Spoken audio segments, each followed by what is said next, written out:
So I'd hope that I might get this slide up first so I didn't have to read it out in my 20 seconds. But basically, it's an Oscar Wilde quote that I saw in Hoskivitz's presentation at FITC.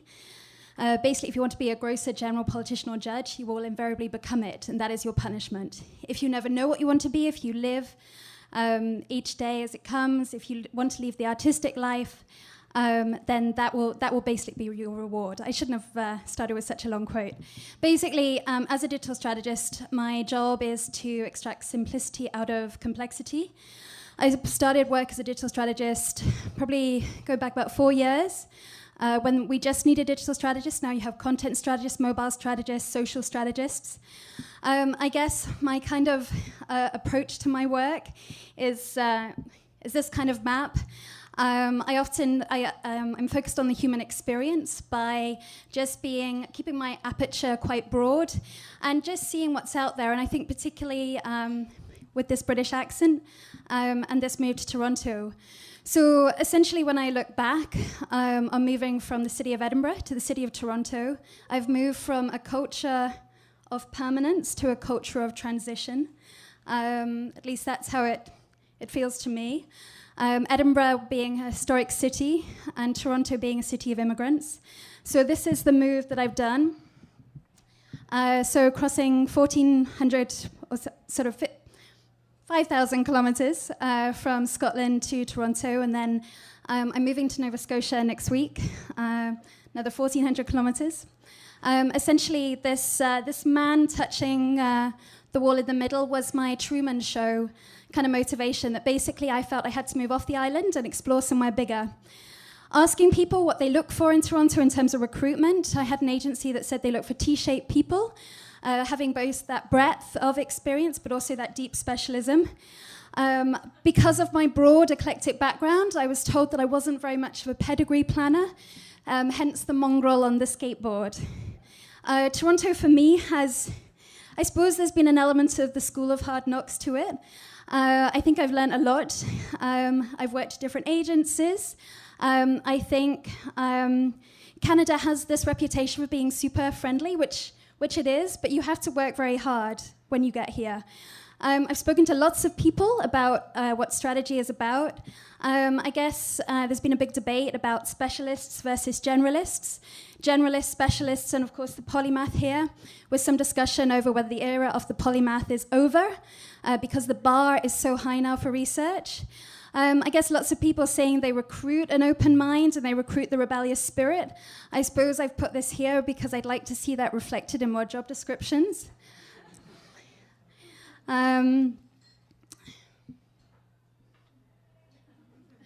Pause for thought. This is from a book by Victor Papanek, who was an educator and a designer, and he has, there's a quote in his book where he said that he came across 2 research papers, one from a biologist and one from an anthropologist, and they were both researching causes of extinction. And independently, they both reached the same conclusion, which was extinction is caused by over-specialization. So I guess working in the advertising industry, where there's a lot of noise about what sort of specialist are you.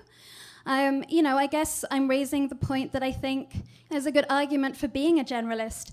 I think without this attention, we end up with this kind of cluttered advertising marketplace, and then there's a danger that, the industry itself might become extinct by people thinking they can do it better. This is my immigration experience. You'll notice that there's an arrow from sort of left to right of cash flow, and then another arrow that goes from the bottom to the top, which is connections, social experience, awesome people that I've met. That's been my own experience.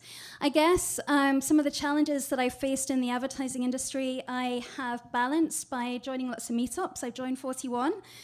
Exposure to mobile, to anthropology, to DIY bio, to quantified self, all that stuff.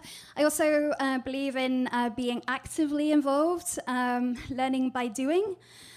So I've been an awesome trustee. I've been an organizer of Girl Geeks. I'm on the Maker Faire committee. I've done incubator weekends with Dames Making Games. I've done French at Collège Boreal. And basically where I'm getting to is, there's a lot of pressure to talk about social media and to talk about how much we love marketing. But there's a lot to be said for actually getting involved with creating and making, and the importance of creating as relationship building. There was a quote, the Guide of International Diplomacy, about when you create something with someone, it actually creates a more meaningful relationship.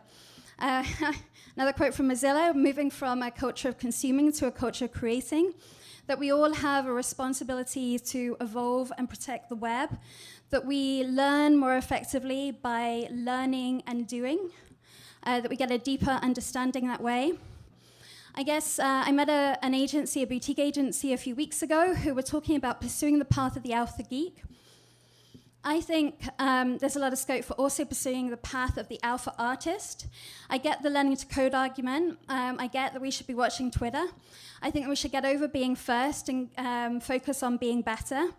I think there's also some evidence on the importance of weak ties through networking, that the more time we spend with each other, more similar we become, and the less value we have. That importance of moving beyond your comfort zones and moving into different communities. Problems still to solve, things I've been thinking about. What does the culture of innovation look like?